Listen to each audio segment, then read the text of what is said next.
This is the Cato Daily Podcast for Tuesday, September 15th, 2020. I'm Caleb Brown. The global pandemic caused dramatic shifts in employment, demand for goods and services, and a massive reduction in economic activity. In a new report from the Cato Institute, Pandemics and Policy, Ryan Bourne contributes an essay on the price and wage controls imposed at the state and local level and their predictable results. What have been the economic impacts thus far in this pandemic of various state and local attempts to control wages or prices? Well, I think it's obvious to everyone that the pandemic has been profoundly disruptive both to the demand side and the supply side of both products and labor markets. If you think about the demand side, we saw the huge collapse in industries which require people to be socializing or close to each other in close physical proximity. We saw soaring demand for health products, for certain types of groceries that people use at home, and a big switch from commercial to retail versions of products. On the supply side, we saw huge regulations imposed on certain industries, disruption because of the health effects in things like meat packing. So combine these things, and there are good reasons to expect you'd see pretty big price variation compared to what we had in so-called normal times. So what my chapter has sought to do here is try to walk through the economics of what we'd expect to happen if you impose price and wage controls in that environment where the supply and demand conditions are changing dramatically. And I think the key consequences are twofold. I think the first consequence is that as a result of the contraction in supply or expansion in demand for a whole range of products, the anti-price gouging laws that almost all states, bar I think 14 states don't have them, have imposed, would delay the adjustment to this new world if suppliers thought that these were going to be enforced. What do I mean by that? Well, think about hand sanitizer, for example. We saw a huge run in demand for hand sanitizer. Now, ordinarily in markets, one would imagine that as that demand rises, you have more money chasing a fixed number of goods. In the first instance, prices would start to rise. As those prices rise, people start to think twice about whether they should buy that second tube. Existing suppliers ramp up production because it's now more profitable for them to, run overtime and all sorts of things to meet this new demand. And new suppliers are incentivized to come in to serve this now larger market. Now, that all happens over time as people see that hand sanitizer is relatively more profitable than other industries. But these anti-price gouging regulations, by dampening that incentive in the first instance, can slow that adjustment process. Now, on the wage side, obviously lots of states and localities have been increasing their minimum wage laws in recent years. And in lots of low-wage sectors where those cost bases have gone up dramatically, we're seeing huge collapses in demand, which one would imagine is resulting in collapses in demand as well for workers in those industries. Now, if firms are unable to adjust wages in those sectors, with all of the other regulations being imposed upon them and all of the other difficulties that they're facing, it stands to reason that on top of everything else, these wage controls, these high minimum wages, are going to lead them to lay off or reduce the hours of more workers than they otherwise would have. What have we seen from the federal government in terms of trying to control the prices of goods, labor, and other services? Well, I think there's two things going on here, really. There isn't a federal anti-price gouging law, though politicians have been trying to implement one, particularly Democratic politicians.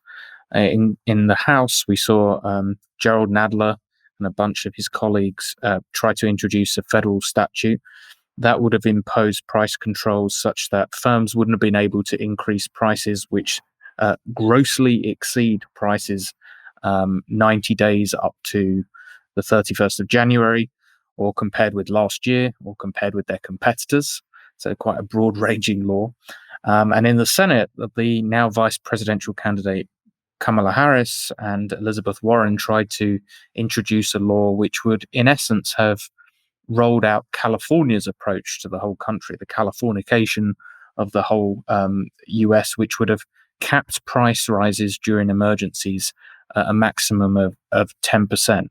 Now, those efforts have obviously been unsuccessful so far, but one of the reasons I wrote this paper is that as we go into different stages of this pandemic, with the disruption we've seen and the closure of lots of businesses, if we are to get a medical innovation that leads to a relatively swift end to this pandemic, one would imagine that supply and demand patterns will significantly adjust again, and we could see major variations in prices. And whereas politicians and much of the public don't seem to think there's anything inherently wrong with dramatic falls in prices, which of course we saw initially with flights and a range of other leisure industries, they do appear to have a big problem with major increases in prices, even if those reflect supply and demand conditions. So really, in that sense, although there hasn't been active federal action yet, that part of the paper is warning against doing that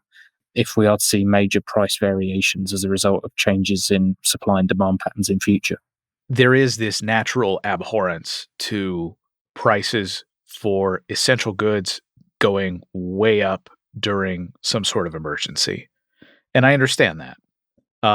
Places like Costco and others did not, as far as I know, raise prices on things like toilet paper, and the shelves were empty.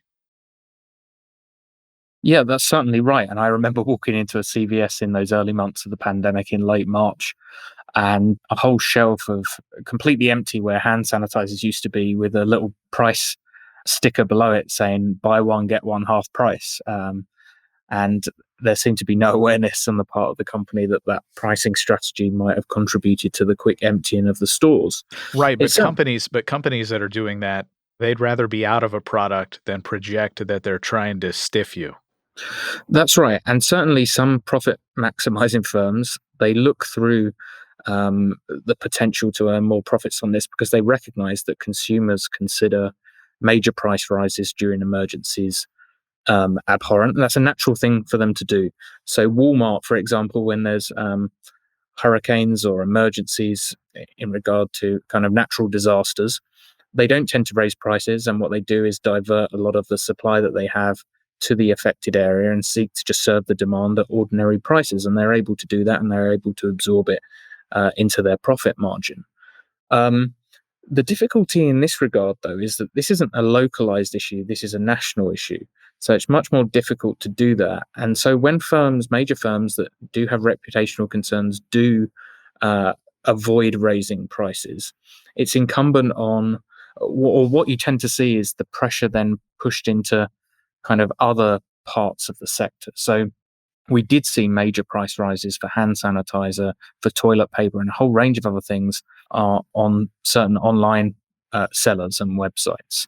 And they're able to do that because they have less long-term reputation to lose, particularly new sellers. There's been some good academic research that said that new sellers are able to charge higher prices than older sellers. The problem with anti-price gouging laws then is not only do we already have a degree of kind of within market price suppression, but anti-price gouging laws then clamp down or produce a disincentive to adjust prices in those kind of safety valves that we have within the market sector.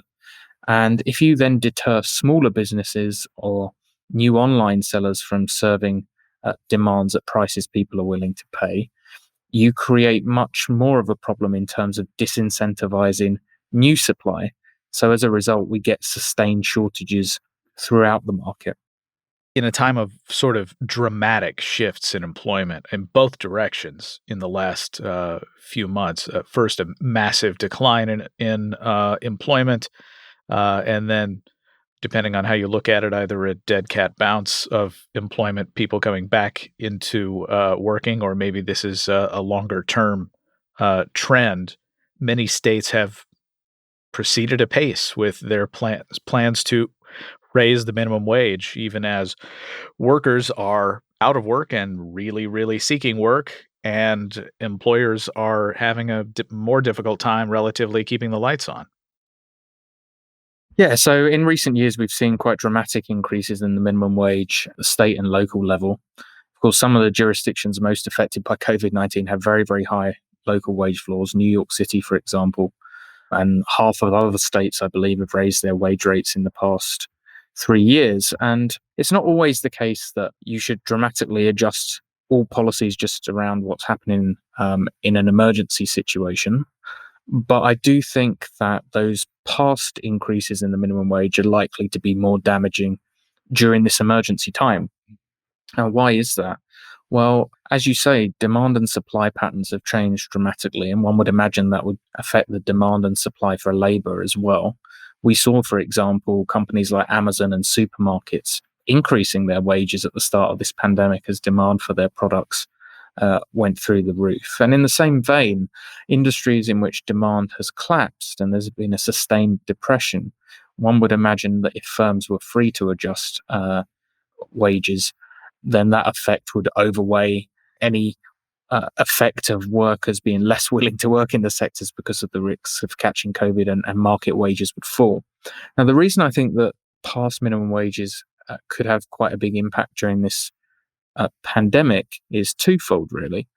The first is because analysis from the Bureau of Labour Statistics has shown that the occupations with lower wages are much more common in the shut down and most affected sectors than elsewhere in the economy. So industries with very, very high concentrations of low wage jobs, of course, includes restaurants and bars and travel and transportation, entertainment, personal services. And most of those industries haven't fully rebounded after opening. So faced with less demand and having to implement a load of regulations or protocols in the businesses which make them less efficient, businesses in those sectors are desperate to cut costs. And if they cannot cut pay rates, one would imagine they'll cut hours worked or jobs, particularly given demand has been suppressed. The second reason, though, is that the pandemic itself is likely to have really exacerbated what economists describe as the kind of dynamic the dynamic nature of the labor market. And what do I mean by that? Well, during expansions, the focus for a lot of businesses is on meeting rising demand rather than cost cutting.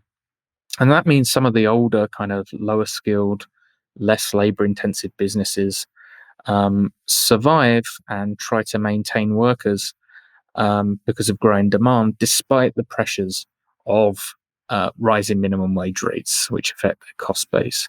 But when you get a large shock, such as COVID-19, it tends to generate a more disruptive impact on business destruction and business creation. And we're seeing a lot more change, as you described there, Caleb, of people leaving jobs, moving into new jobs, businesses failing, new businesses being set up. So one would imagine that this type of shock means a lot of firms with those kind of old technologies, the more labor intensive businesses, this is a time where they really looked to adjust in the way that they don't really have to. There's no pressure to do so when demand is continuously growing. So for those two reasons, I think to a certain extent, the past minimum wage rises are now kind of chickens coming home to roost, and they could both lead to more layoffs than we otherwise would see if we hadn't seen those big wage rises, but also act as a bit of a deterrent for new firms being set up to be labor intensive businesses and more likely to try and find ways of automating or replacing workers in some ways, or making their businesses more productive and less in need of low skilled labor. Brian Bourne occupies the R. Evan Scharf Chair for the Public Understanding of Economics at the Cato Institute. Subscribe to the Cato Daily Podcast anywhere you please, and follow us on Twitter @Cato Podcast.